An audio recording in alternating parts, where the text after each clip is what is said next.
Are you ready? Stand by.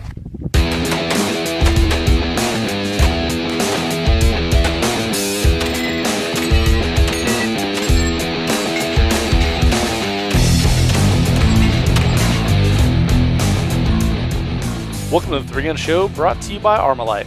This is episode 156, and I'm your host, Dave Hartman. My guests this week are Robyn Sandoval and Julianna Crowder of A Girl and a Gun, and we get to dive deep into their organization, the Brownell's Lady Multigun Fall Festival, and even touch on how to speak to the news media about guns. Before we get into the interview, I've mentioned a few times that I've started a Patreon account for the show. Patreon is a service that allows you as an individual to support me as a creator monetarily without the need for an intermediary like a network or something. Think of it like crowdfunding on a subscription basis. Now, if you like the Three Gun Show and you want to see it continue, you can support the show using Patreon. There are multiple levels, for example, like a $1, $2, $5 per month, and on up.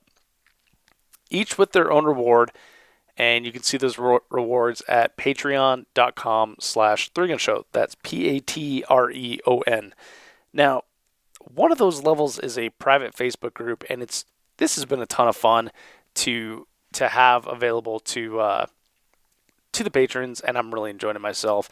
It's the first group that I check when I log into Facebook, and so if there's anything that any of the patrons are struggling with, or any questions or any jokes about any of the podcasts, I see that first. So if you're interested, check it out, patreon.com/threegunshow. Now on to this week's podcast. I was really excited when I got the invite to check out A Girl and a Gun's Brownell's Lady Multigun Fall Festival, which is kind of a mouthful, but I thought it would be a neat experience, and good content for the show. But I was completely blown away by the camaraderie among many of these squads and how encouraging they were. It was cool to watch big groups of ladies, walking stages together and, following pros around and learning the best ways to shoot stuff. It was really cool. And I got to shoot with the staff, and the stages were great. Stages were awesome. Ton of fun there. There were a lot of opportunities for learning, clinics and classes and stuff like that. Plus, they had a wine and cheese party after shooting, which I've never been to after a three-gun match, so that was kind of cool. It was just a really cool atmosphere to be in, and I hope to be a part of it in some way again next year. Be sure to listen after the show for a special offer from Armalite, and enjoy this one with Julianna Crowder and Robyn Sandoval. Ladies, welcome to the Three Gun Show. Thank you. Hi.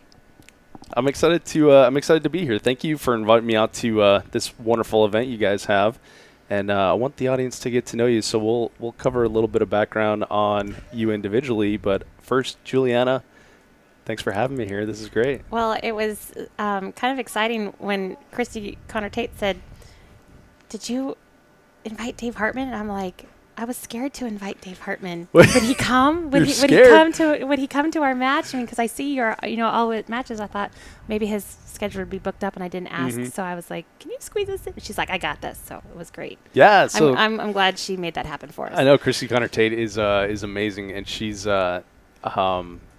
she's always doing stuff like that. So she told me next year that we're going to have 300 women here, and is that right? Yeah, that's what she said. So. How many women are here now? We had 120 women, okay. And she said next year our goal is 300, and I said a word, and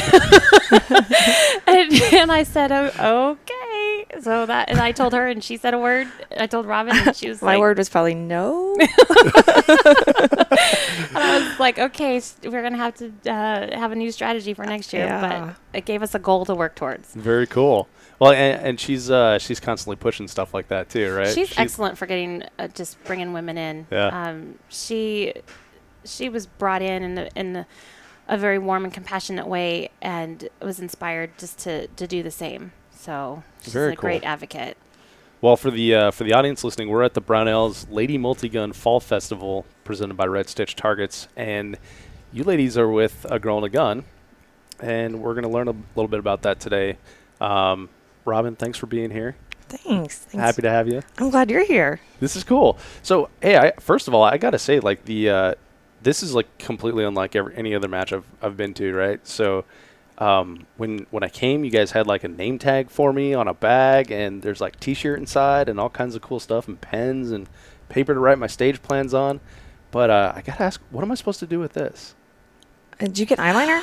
You got okay. So we had at our national conference in April. We have this is leftover. We have an event that hosts the 350 plus women, and they come to Texas for 3 to 5 days of training, and we have obviously a whole bunch of other sponsors and stuff that deal with that. And so Avon, we had an Avon rep that gave us sample products for every swag bag. Right. And so you got an eyeliner. I know. So what happened was, You guys have to show me how to use that later. I don't know what to do with it. I had some extra swag bags left over from that event that just had a lot of really cool stuff in it that we did not have for this match. So I set them up for our staff to have just extra something Extra special, goodies. extra Yeah. goodies for our staff, because we really just love to do that. And I completely forgot that the eyeliner was in there. That cracks me up. So yeah, we will show you how to use that. I'm gonna need some lessons on that. Yeah, we can do your eyes for later for the banquet. Sweet. Well, for the pictures, right? That's right. Awesome. Well, so let's talk about A Girl and a Gun. Let's start there. This is a match that's run by your larger organization. There's much more involved into it other than just one match. Yeah. So what is A Girl and a Gun? Well, Girl and a Gun started as a grassroots effort for my business as a firearms instructor. I was really struggling to get more females to come to me for training, even though it was very well known in Austin as a firearms instructor. I just wasn't seeing the female client base coming to the ladies only classes or participating in the local shooting matches that I was participating in.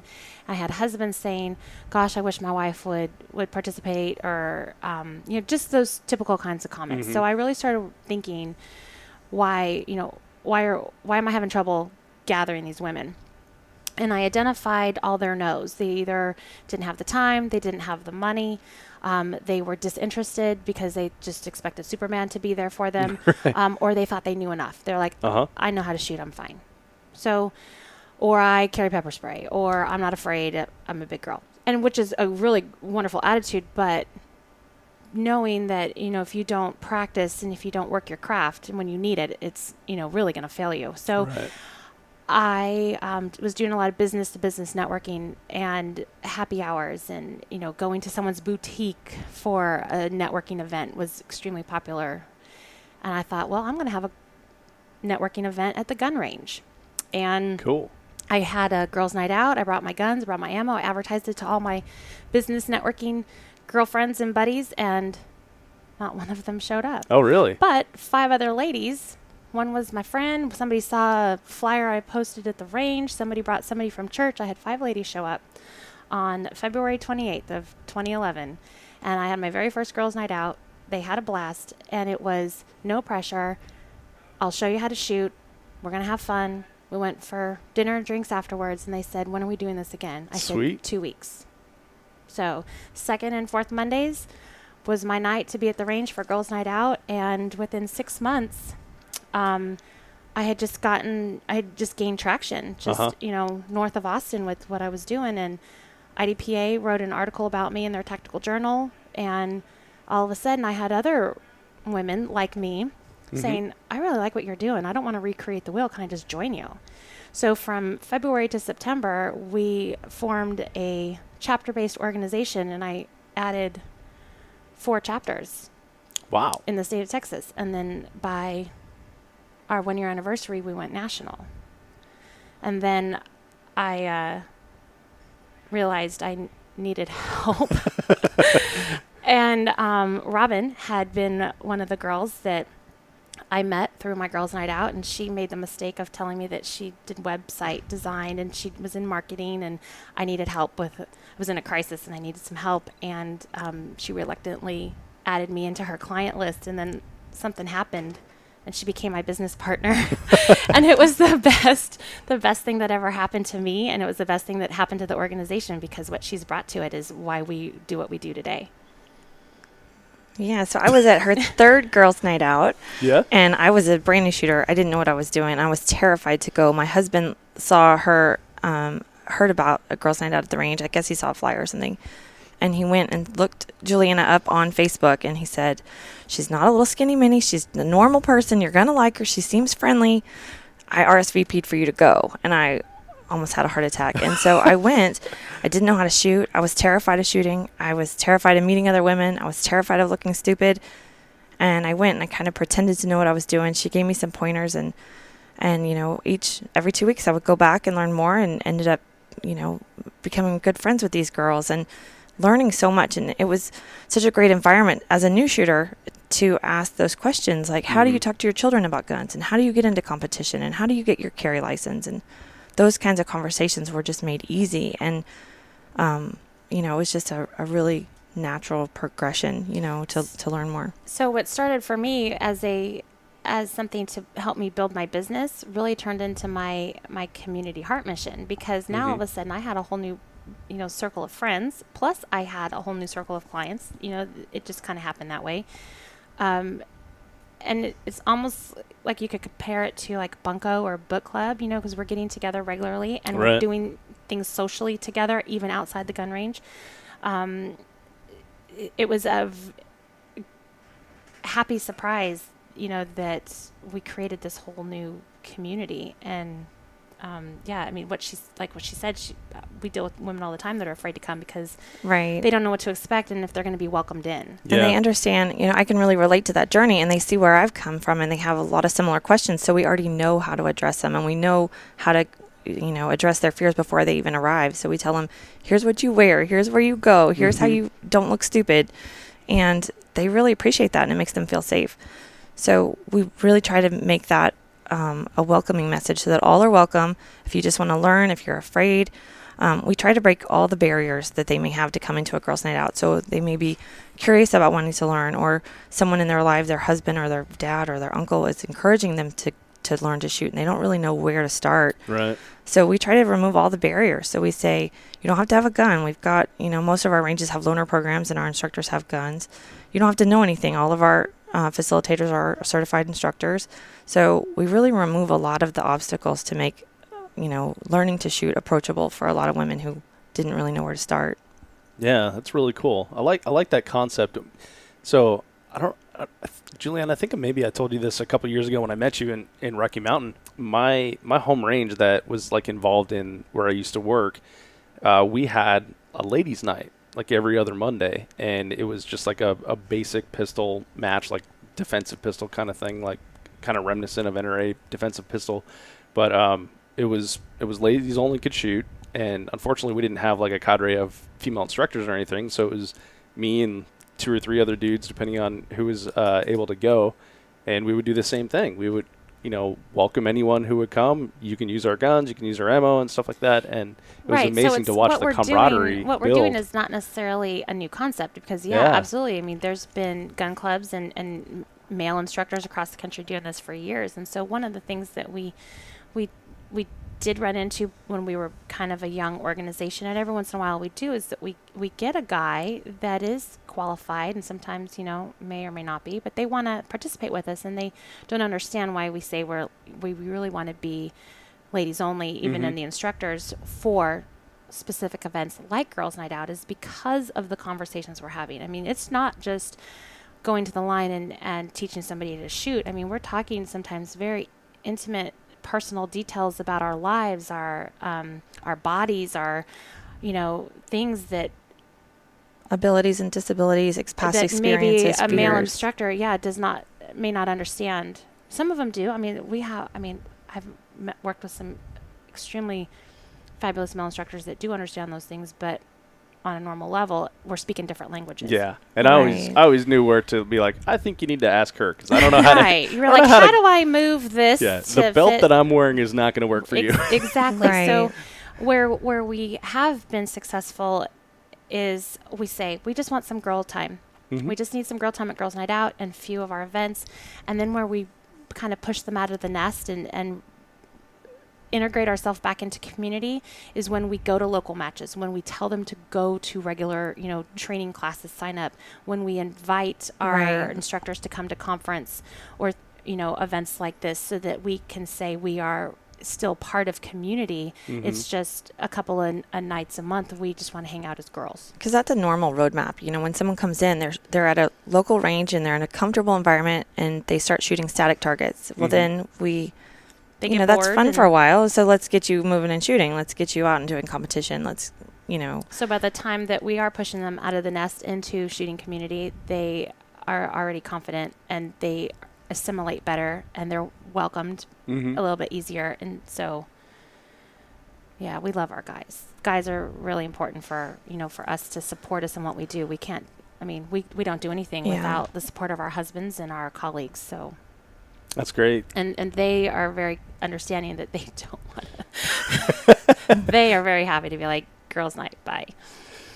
That's good. We need boys' night too, right? Absolutely. So- No, totally agree. Everybody, you know, guys need guy time, girls need girl time. And that's, I think, is really just a lot of the times when people get upset about a ladies only night or, you know, what if there was a guys only match? I'm all Mhm. for it. If you guys wanted to have an all dudes match, I'd be like, that is awesome camaraderie between. Most matches are all dude matches. Right. But if, let's just say a conversation, you know, that was had a few months ago, if there was to be an all dudes match, Mm-hmm. there would be a lot of criticism. Mm-hmm.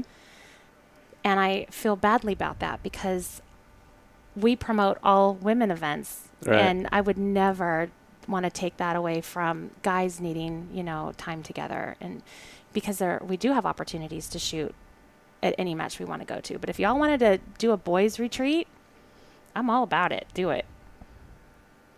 All right. He's thinking, Oh. what kind of boy Boys- stuff could we do? What You kind do of it. boy stuff are we You gonna won't get do? eyeliner in your swag No, bag. you will not get eyeliner. Get your butt kicked for that.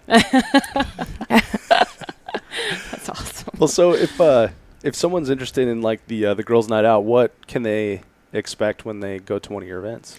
If they're a brand new shooter, they can expect a safety brief of, you know, the basic rules. They can expect a brief overview on the 5 steps of marksmanship, especially with pistol, because that's what we generally do, because it's easy and, you know, attainable at most ranges. They can expect to have a mentor or a coach nearby them. They will not be sent out necessarily by themselves. Mm-hmm. They can expect anything from casual fun night to an organized speaker. And that's the thing, that every chapter is different. Every chapter kind of has the unique personality of that facilitator and that community. So, Mhm. you know, we're from Austin. It's kind of a laid back town. Our girls, you know, we go over safety brief, we shoot, we go have dinner and drinks. Whereas in other communities that are a little more structured up in the north, in the, you know, the Midwest, they have classroom time. They have, you know, those girls are standing targets in hand. One group comes in, one group comes out. They switch. It's very organized, and that Well, 'cause works they're for that community. And it's also they're working around their facility size. You know, Sure. if you only have 5 bays, you Mhm. have to be very organized and on your agenda. Where if we have, you know, a whole bunch of space, we can Yeah, and shoot some are shoot more. indoor ranges, some are Right. tactical. So the opportunities for them to do different things, it really varies by the facility and by the community. Oh, that's cool. And then that's what also makes it very unique is that we do have an organizational guideline. We have, you know, standards and procedures, but we allow that individual personality of, you know, that chapter to dictate their activities, when they meet, how often they meet. It gives a lot of freedom because then another facilitator across the country can be like, oh my gosh, that's such a great idea. So we Mhm. have this whole Very have- collaborative network we of, Yeah. have of instructors. 100 instructors that are collaborating on how they are encouraging their girls, how they're, you know, keeping their credentials up as instructors. So it's really amazing to see just the leaders, how they grow, and then how our membership base is benefiting Mhm. from it. Well, that's really cool because then you get like the best practices from all over the country. You guys can mold those Absolutely. into and take away and spread it amongst your other chapters. I like that idea. Yeah, and it takes a lot of pressure off of Robyn and I because, you know, we're kind of the leaders of this, and we want to make sure that we are setting a great example and that we're, you know, giving these ladies a platform. And then all of a sudden you turn around, you see somebody with this fabulous idea, and you're like, I'm so grateful that I have this resource in my organization that I don't have to be the one that always knows everything. Yeah, it's a really supportive group. I'm really proud of the ladies that are a part of us, and You're going to get all mushy. I aren't you? know I will. We're gonna I'm get all- really proud of them. We're gonna But get it's so great to plump. see, you know, these ladies who, you know, someone may want to try the Winchester marksmanship program, and 5 other ladies will say, I've tried it. Here's the best way. This is really great. This is how you encourage your girls.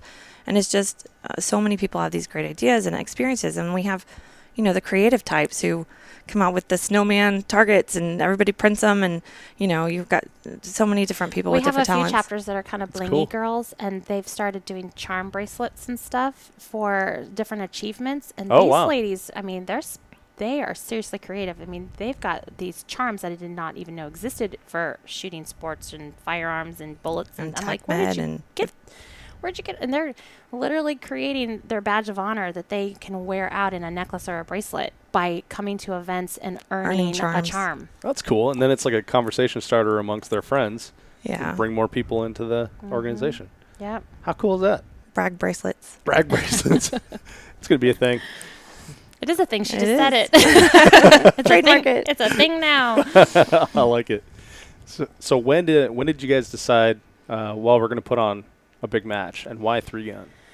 Well, we're about 6.5 years into our organization, and I started it half because I wanted to teach women how to shoot, but I was also very involved, with IDPA and USPSA and working matches and seeing that there was just no women there. And so I really felt a strong connection to our competitive shooting sports and wanted to be different, that if I was going to be bringing women in, I wanted to bring them in not only for self-defense because I'm a licensed carry instructor, but I wanted to show them the fun side.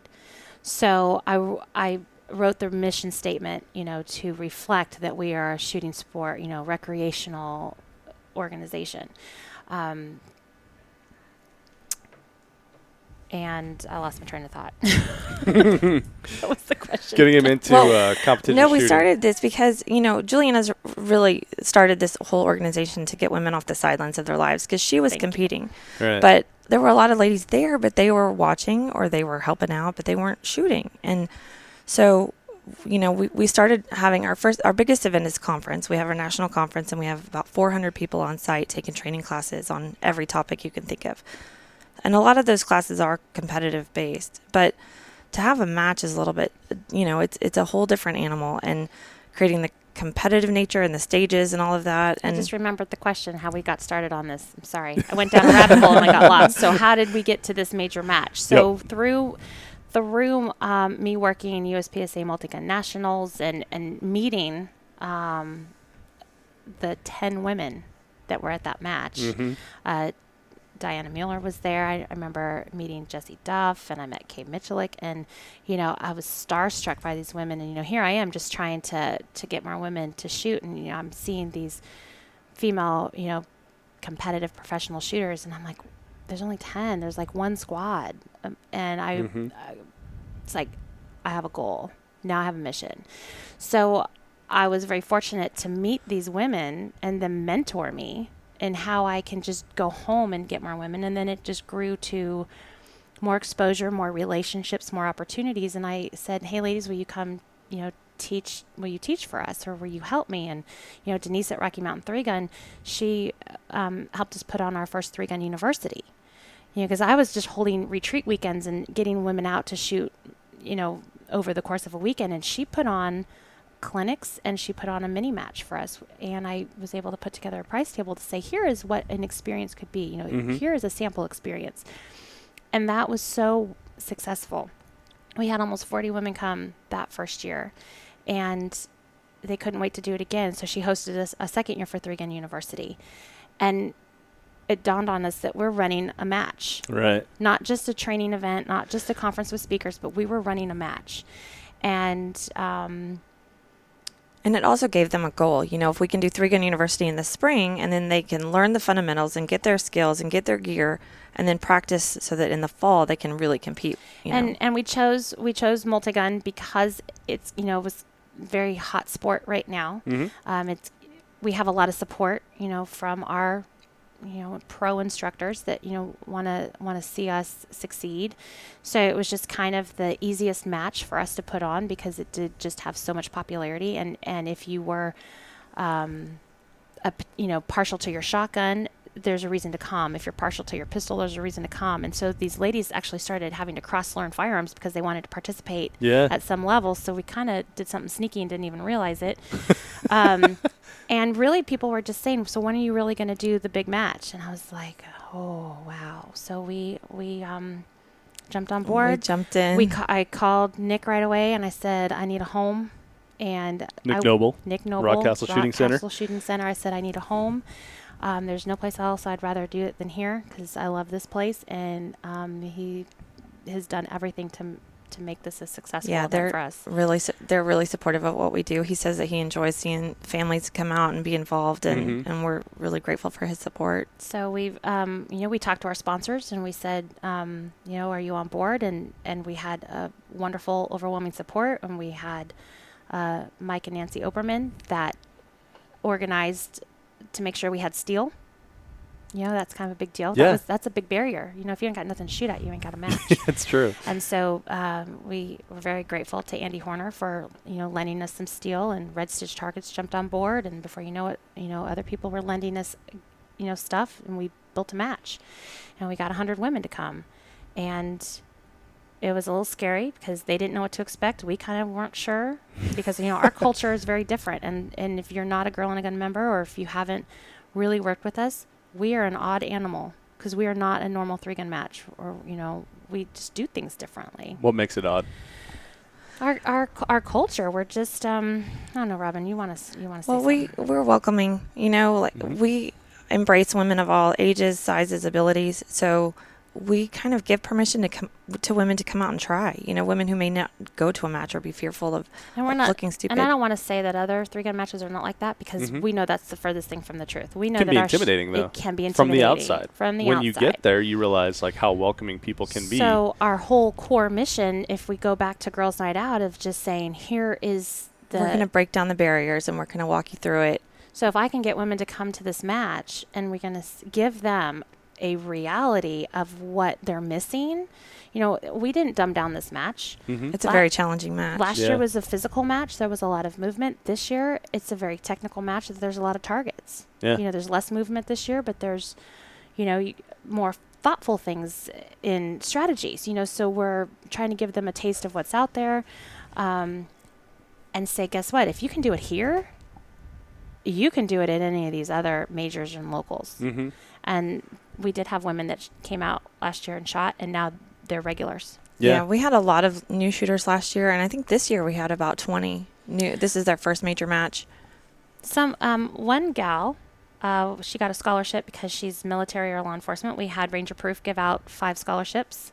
And we said, hey, is anybody military or law enforcement would be interested in shooting Fall Fest? And so the assumption is that they understood what this was. And when they said, hey, put my name in the hat, and, this wonderful gal said, I'm going to come. And she showed up, and she really has never shot or has any experience. And so Heather Miller and Jana Reeves and Di Mueller, they have been working with her. Cool. And this chick is getting through this match, and she's being safe and she's being successful. And we just developed a brand new shooter on accident.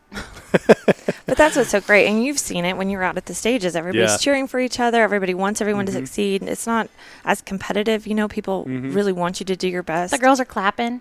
We get a kick out of that. They cheer for each other. It's great. So I got to shoot with staff, which was a ton of fun, by the way. And when some people made it to the top of the tower that you had to climb, they got cheers. And then when they hit a target, they got cheers. I didn't get any cheers, by the way. But. Well, it's because we are truly happy and proud of the accomplishment we just saw another person do. And it makes us happy that we see that. And it was absolutely genuine, too. Like you said, it wasn't, forced or, phoning in the clap kind of thing.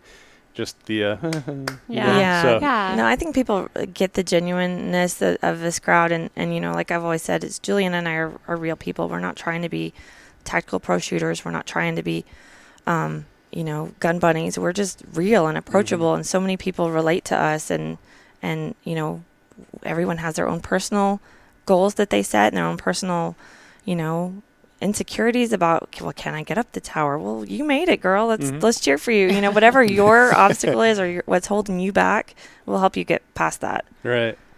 Well, so there's some other unique things about the match. One is scoring. 2 is there's like squad moms, and I even saw some squad dads. Is that what you call them? Well, of course, I don't know. We were talking about this, that Mm-hmm. in 3-gun, there's not necessarily squad moms. Yeah. It's kind of a foreign concept. So again, my roots of competitive shooting come from IDPA. Yeah. And when you work at nationals with them, they assign a squad mom. It's like just an extra RO that is on the staff, and it's also a liaison, a concierge, if you will, Right. just to keep squad moving, make sure everybody knows where they're supposed to be, And then they be follow that the host. squad around. Yes. So our squad moms are the third RO. They're a traveling RO. They fill in at every stage as needed. So that way we know our stages are fully staffed, Mm-hmm. and our squads have someone they know that they can go to, check in with. So we Mhm. create a familiarity with with Yeah, that. because they're with them all. They're with them all the whole weekend. entire time. So that's really important to me. One, to make sure that we're fully staffed, and two, that we have somebody on the stage, because we do have so many new shooters, Mm-hmm. that they're not getting lost, that they're not forgetting an important part of their gear. If they have a specific question, that they have someone to talk to. Mm-hmm. So And they don't feel silly doing it because that person is designated to answer those questions. to be their helper. Mhm. So that was really important to me. And my match administration had a hard time wrapping their brain around that, because it's not something they're familiar with. So that's another reason why it makes us unique, because we think differently. And then Mhm. about our scoring, Yeah, our scoring, a lot of the competitors are, you'll hear a lot of moans and Mhm. whines about it, because, our philosophy is we can't ask you to train to use your firearm to protect your life Monday through Friday, and then on Saturday, spray and pray. So Right. we say speed and accuracy matters every day of the week. So we want to encourage you to be fast and accurate, Right. for self-defense and for competition, even though it's a different mindset. We want you to really hone those skills. I mean, we talk about, if for any reason you have to use your firearm for self-defense, you better make sure that round hits your intended target, Yep. because of the consequences. Mm-hmm. And so for me and my husband, we run our local match back home, and we have the same rules. And it's hard when there's a norm and we're an outlaw match, and Mhm. our rules are different. So, and again, we only host one match a year, and these ladies aren't, a lot of the ones that are in the regular circuit may or may not go to a match that's scored paper. It's challenging. But Yeah. it changes the game for them too, and I would hope that that they In a good way. In a good way. Yeah. Because if you're going to go back and shoot IDPA or USPSA, points matter. So we want the points to matter here in our 3-gun world as well. Yeah, so it's funny because this was a last minute trip for me, so I didn't obviously read that part of the rule book. You were So- surprised?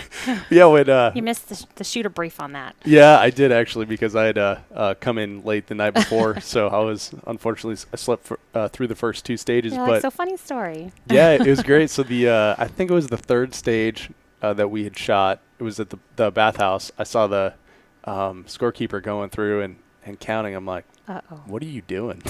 You're like, I'm in trouble. Yeah, exactly. And it was like after I had shot, and I just blazed through the bathhouse part of it and just threw 2 rounds at everything rather than taking aim shots, and was like, oh, this is a different game than I thought it was. Right. And I mean, and if you are proficient with your firearm, which we know, so many people are, it's I would almost want a pride thing, because what, for if you're going to play the game of, it's just as fast as we can go, and as long as we you touch the target, that's okay. But again, because of our philosophy so deeply ingrained in training, in procedure, in safety, in the legality of, if you have to use your firearms for self-defense, we want to give you an opportunity to put all of those skills into play, even though it's a game.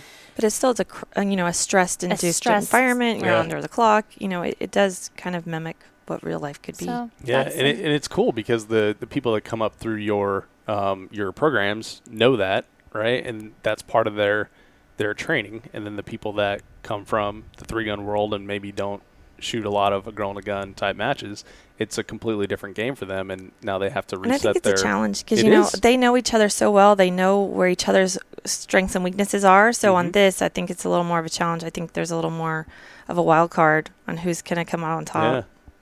Yeah, it's quite interesting. I like that sort of part of it.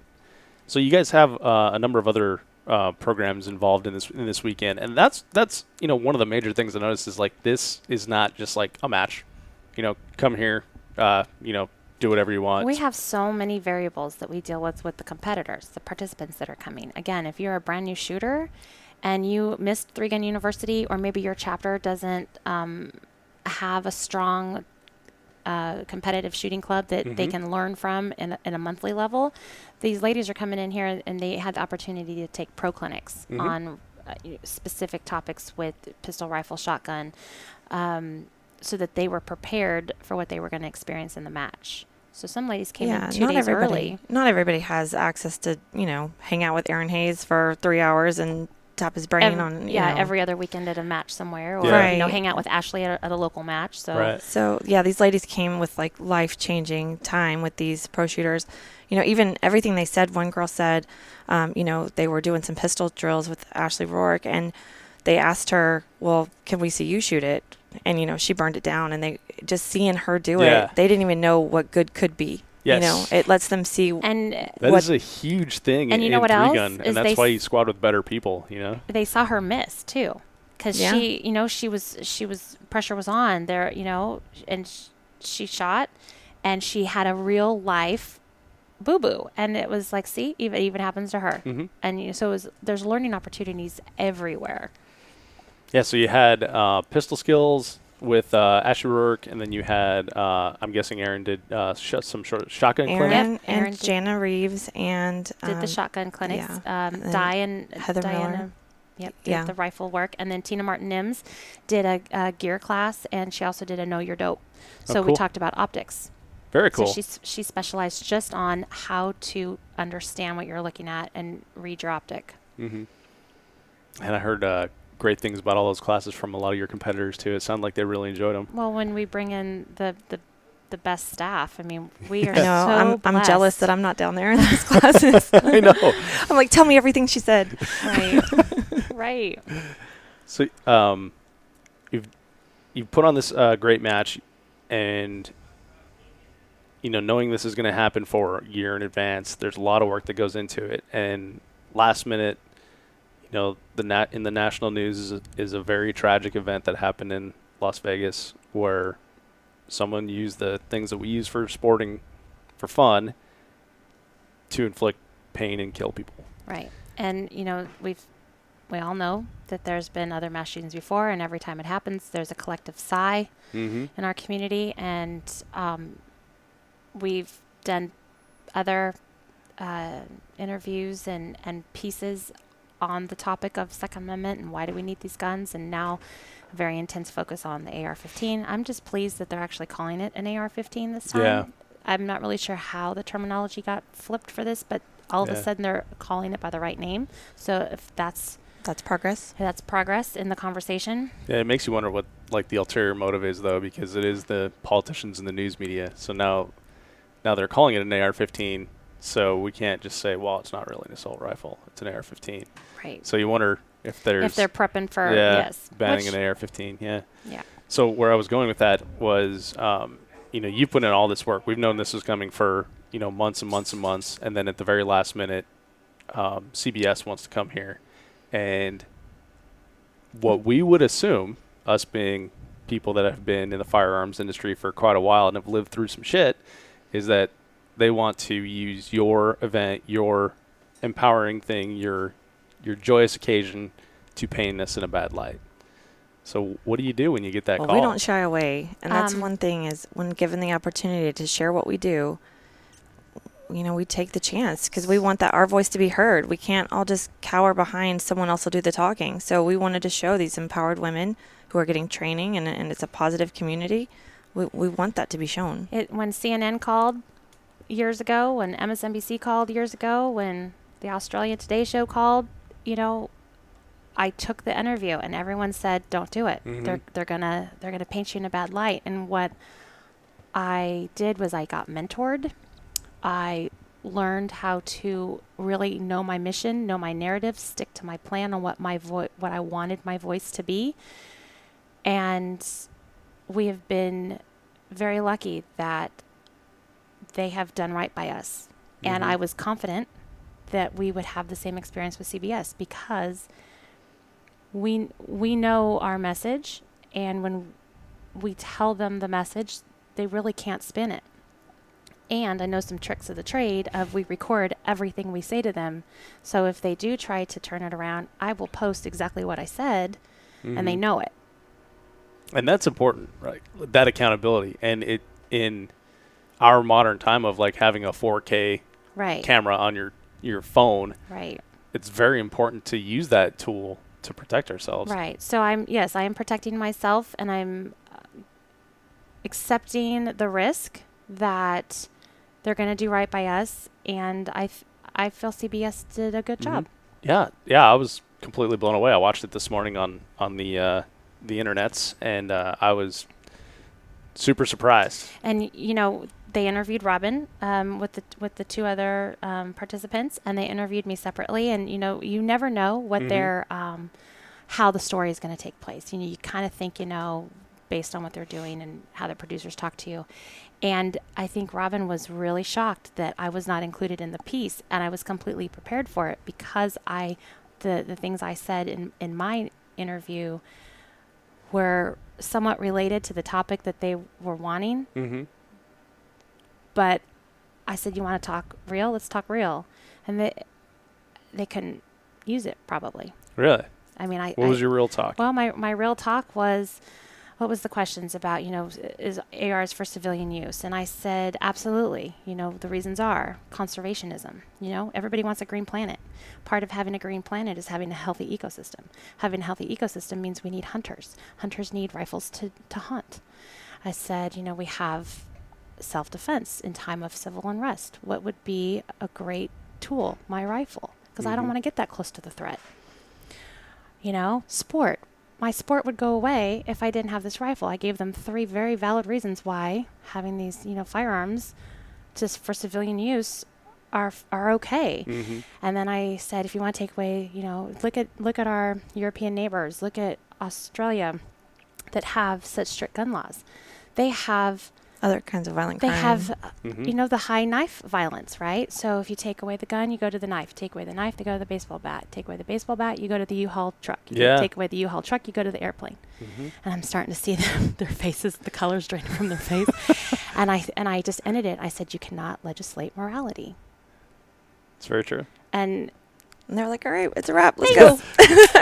Well, throw away that tape. And exactly, because, that's not what they can use. Right. What they did use, what they did take from our ladies, I was very happy that.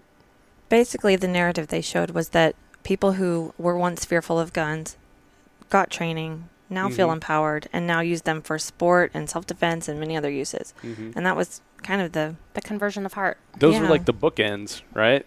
Yeah. And then in the middle, of course, they're like, oh, the AR-15 is... But, they said that they tried to find a professor at UK or somewhere around here who would refute us. And when they told them that it was women and guns, that nobody had anything bad to say about us. And so they had to go back to old footage.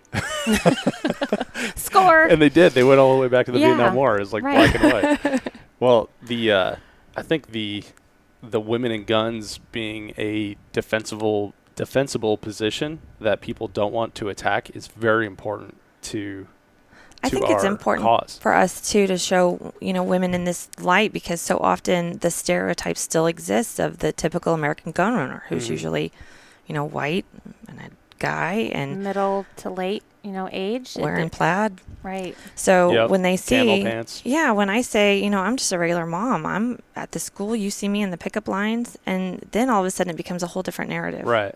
Because everybody knows a mom. Everybody has a mom. Right. And we're not any different from any other woman out there.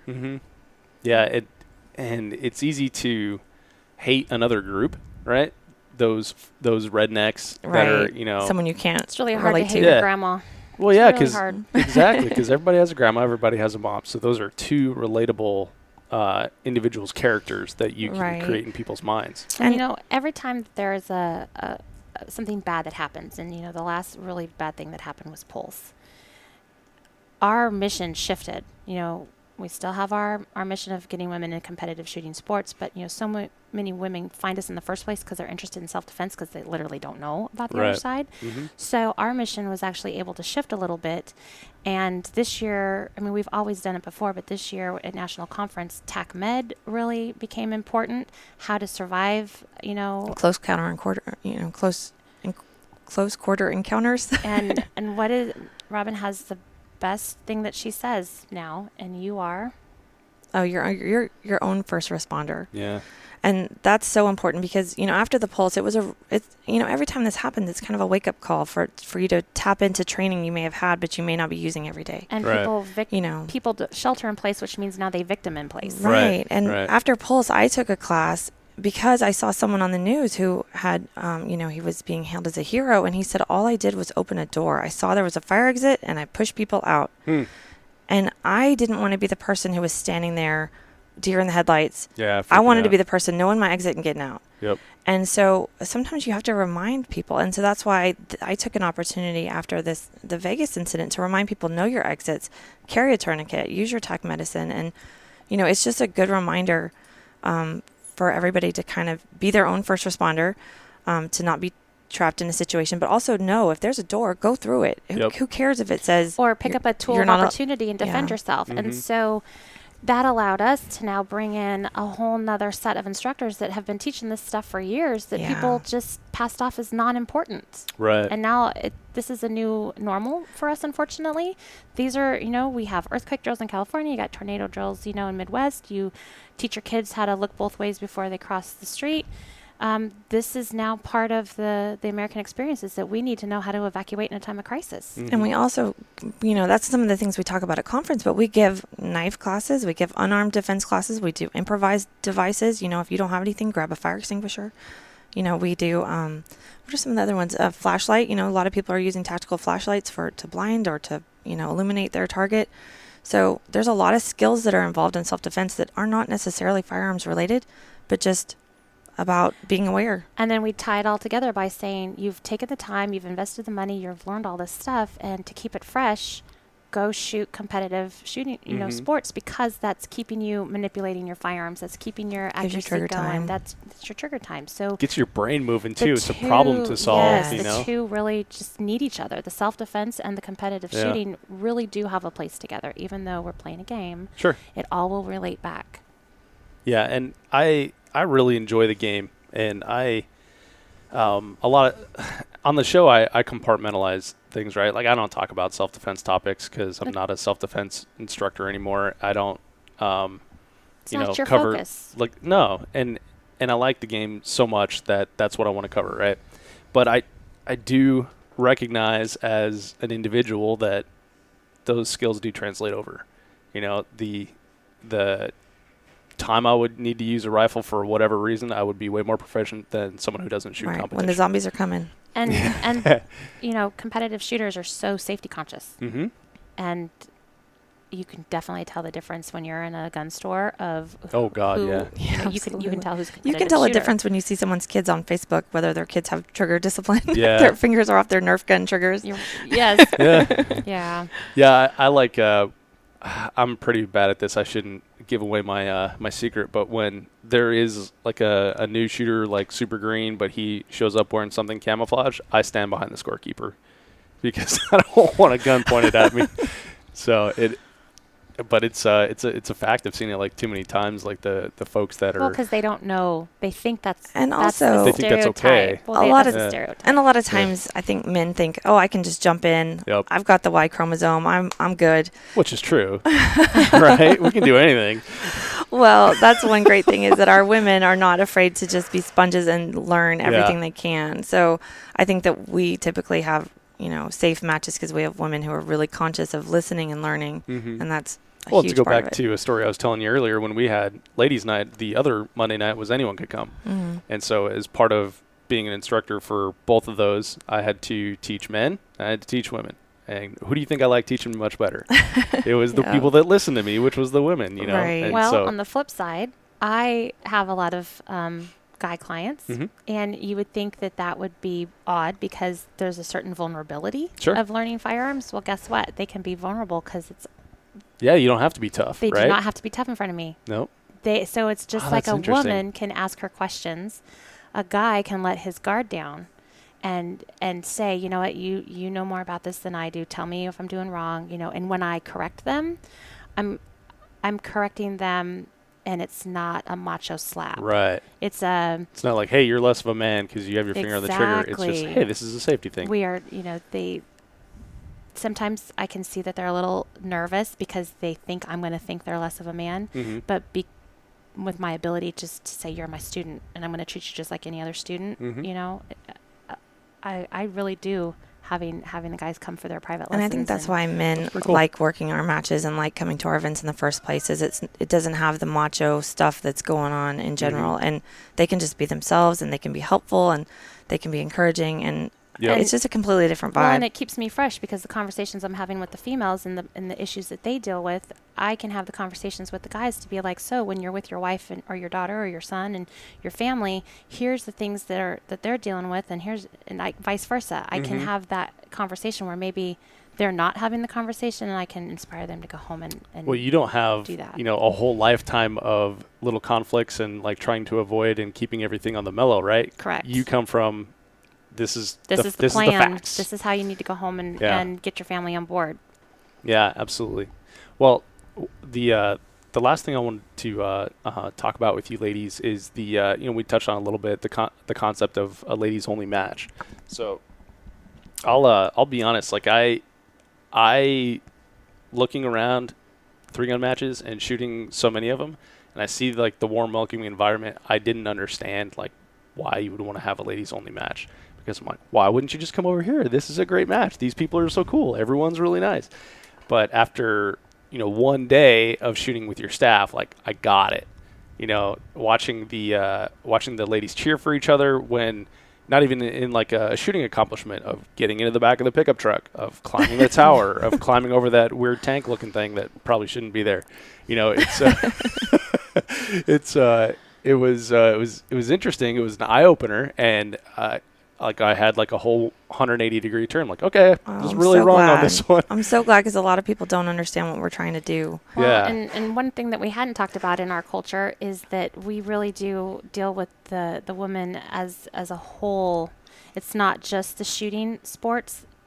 We find that women come to the table with lots of head trash, with, you know, either a negative. I'm not good enough. I don't think I can do it. Yeah. I can't spend this much money on myself. I can't take time away from the family. And so when we see them accomplish what they think they are not smart enough or not capable enough, and we explain how simple, you know, marksmanship is, and if you understand the components that you can do it and they hit the bullseye, they're like, oh. Well, then we see them go into other parts of their lives and flourish. You know, we've seen women change careers. We've seen marriages change, you know, either get better or We go remind away. these women that they have value. You know, kind of like when you're in the airplane, you have to put your own mask on first. And Right. so many of these women are focused on, you know, their careers or their families or any other thing instead of themselves. And we give them permission to invest in their gear and take the time and tell them you're worth defending your life. Like, you're worth it. We need you around. Your family wants you around. And sometimes just giving them that permission it changes everything So for them. we've, you know, not only become firearms instructors, but we've also somewhat become life coaches or communication coaches. And out of that, we developed a program called Tactical Fufu. And we wrote a shooting journal 2 years ago. And so part of the journal is the marksmanship side, Tactical. the tactical. This is how, this is why, this is what you need. Ballistic stuff. This is the words. And then we have the fufu. How are you feeling today? Did you track your, you know, just like any other shooting journal when you're tracking your ballistics and you're tracking the time of day and the weather and, you know, did you eat, you know? We go one step further and we're like, What did I do best? What did I do worse? Where can I set goals? How can I improve what so that was the good, the bad, the unique? Yeah, Nice. so that a year from now, when I redo the dot torture, I can see not only how my groupings have gotten smaller, but how my confidence has gotten larger. Right. And now we have a metrics to base that on. So we've developed a whole mastermind program that ladies are taking with our communication coach. They're working their journal. They're working this program. It's called 90 Days to Your Badass Life. Yeah. Get women off the sidelines. If you want a goal, if you want to shoot Fall Fest, we'll get you there. We'll get you the training. We'll get you the gear. We'll tell you where to go. And we'll clear out that head trash so that you can succeed. Very cool. Yeah, So- we're pretty proud about that. That's another Yeah. thing that just makes us unique. We not If only want someone's to make interested in that, how do they find it? it's on our website at agirlandagun.org. Okay. They can search for Mastermind, or they can see it in the events on the events section. And Or yeah, just so send us a message and we'll tell you what your options are. We have a shooting journal page for our members, so that if the girls that are actively working, every member gets a PDF download of how many pages is our journal? it's 100 and something pages. It's a book. Wow. It's It's registered. It's got live fire, dry fire, and journaling drills for every month. So there's, Based around our value statement of the month. right. So everything it kind of works as your own personal instructor and friend to guide you, so that, while you're working on your own goals, it has, if you want to make a fit to fight goal, like I'm going to make some fitness goals so that I can be sure and, do this kind of match, Sure. or even just fitness for, in general. We have ways for you to set goals, and, this is an expensive hobby, so you need to set budget goals too. You can't just buy everything in September if you're going to shoot a match in October, And not eat. Yeah, right. So we kind of try to give women these tools to set their goals so that they can reach them, so that they're not saying, oh, well, I missed it, I'll do it next year. Mm-hmm. We want to get them off the sidelines. Let's start making these, give you milestones so that we can get you out there and we can help you. And So it's October now. We start again in March. Be ready for 3GU if that's what you want to do. Come to Right. conference. And that's the whole thing we're trying to do, is not just make better shooters, but really make more empowered women. Because Right. when we have more empowered women, we have more empowered families and more empowered communities. Mm-hmm. Yeah, it's that whole teach a woman to read thing. You teach a woman to read, and you teach a family to read. Yeah, generation. And we see that, we've had instructors go and write merit badge programs for the Girl Scouts. We've had, Wow. we've seen life-changing things that affect, we have a lot of junior shooters, and, we're talking generations, and it's very inspiring, and we're really proud. I'll get all mushy again. yeah, I'm getting overclumped over here. That's very cool. So what's next for A Girl and a Gun? Oh boy, we talk about that all the time. Well, we have kind of the Eye of Mordor focused on this match through the rest of today, and then it'll shift to and conference. some of the things that we've been talking about for 2018 is I could literally have 2 events every month, and she's told me no, and I said that's probably a good idea because I get cranky and I melt down a little bit privately. I cry in the corner, I'm tired, but I do that too when I'm tired. we have a very personal mission that I think we're gonna work on championing for 2018 to continue our mission of getting women involved in the shooting sports, but then also get back to some of our charitable giving roots. And it's, involves Robyn's family. My daughter's been battling brain cancer for the past 2 years, and I've kind of always handled it privately. Mm-hmm. But it really is a community effort, as much as this is a job and this is something that I do, but this is my life. These women are, sisters to me, and this is really a heart mission. When she had surgery for the first time, we were at a national conference all together praying under a tent. Oh. Yeah, Kiara was rushed into emergency surgery. Her brain was herniating when she was diagnosed, and it was right before national conference, and she Wow. was still in ICU, and the nurses assured me she was stable, so my mother-in-law stayed with her, so my husband and mother took me out to say hi to the women at conference briefly. And I was only there a few minutes, and this rainbow covered the tent. We have a picture of it.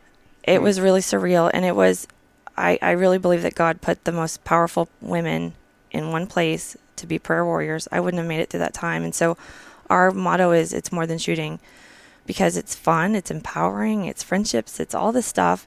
And on a personal level, I wouldn't have made it through those really hard days without having really strong women telling me, you got this, it'll be okay. Mm-hmm. So it's when people don't understand our culture, that's really the heart of it. We're just genuine, we're real.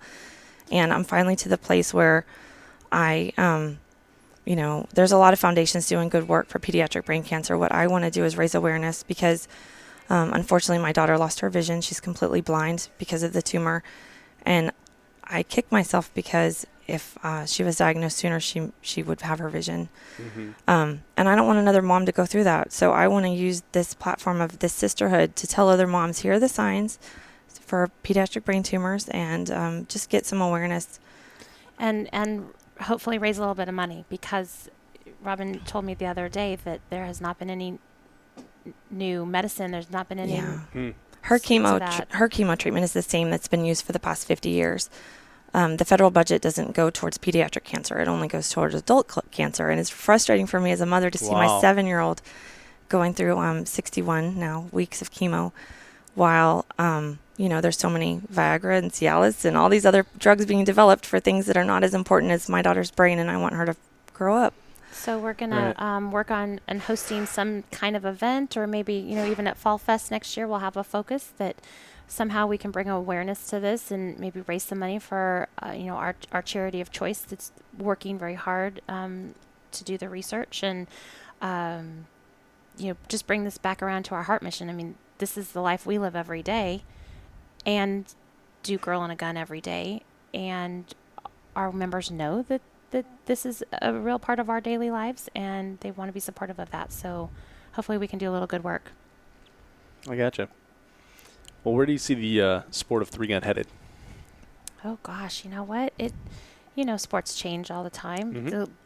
The ladies are starting to buzz about PRS. They're starting to buzz about PCC, and we will. If they want to learn, we will pull in the people. We will create the events to make it happen. I mean, that's kind of what we do. We listen to what they want to do, and I go creatively build something, and I start emailing people and building websites around it. And so we're going to follow the trends of the sport. And, I think 3-gun is going to evolve a little bit, or, maybe become a little bit more outlaw again, kind of like how it was. And so that we definitely have a place there. And there's definitely a rise in female participation, and I think that'll continue to go up.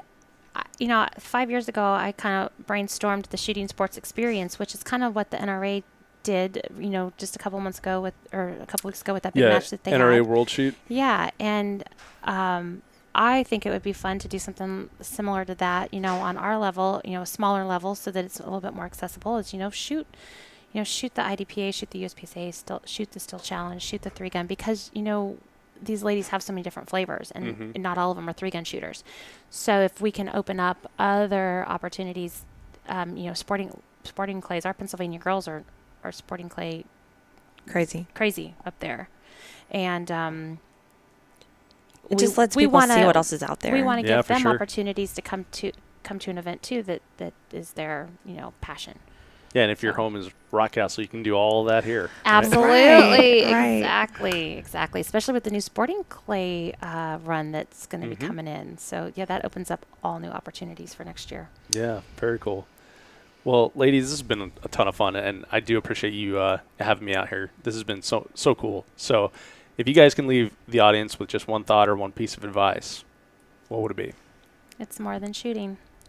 Yeah, I would say if you are curious about trying, if there's a woman in your life who is scared of guns or curious about guns or has never shot before, or needs some female friends that are like-minded, find a local chapter and or start one. We grow when women step into leadership. Mm-hmm. So if there's not a chapter by you, we just need a qualified gal to join our mission. That's Very right. cool. We'll coach her along the way.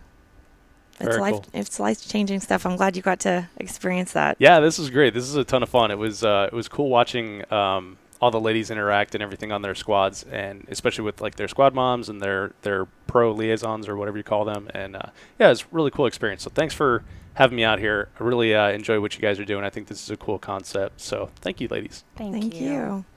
Hey, before you take off, check out the show notes at 3gunshow.com/episode 156 for links to things that we discussed in the podcast. You can also sign up on Patreon as a 3Gun Show supporter or purchase your very own 3Gun Show logo tee. As always, this podcast is brought to you by Armalite. Armalite has allowed me to get special pricing for listeners on their line of 3-gun rifles, both the 13.5 and the 18-inch, as well as their competition handguards, gas blocks, and tunable muzzle brakes.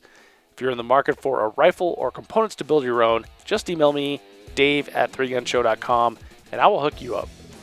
And of course, anytime you see me on the range, you can check out my rifle. Currently rocking the 13.5-inch 3-gun rifle with a Vortex Viper PST 1-6 on it. And a quick reminder that if you enjoyed this podcast, subscribe at iTunes, Google Play, Podcast Addict, or wherever you get your podcast content, so you will always get the very latest. And tap that review button while you're at it. Leave us 5 stars, positive comment, and that helps us bump up in the rankings so more people like you and I can find the show. Thank you so much for downloading, listening, and subscribing to the show. I'm Dave Hartman. and I'll see you on the range.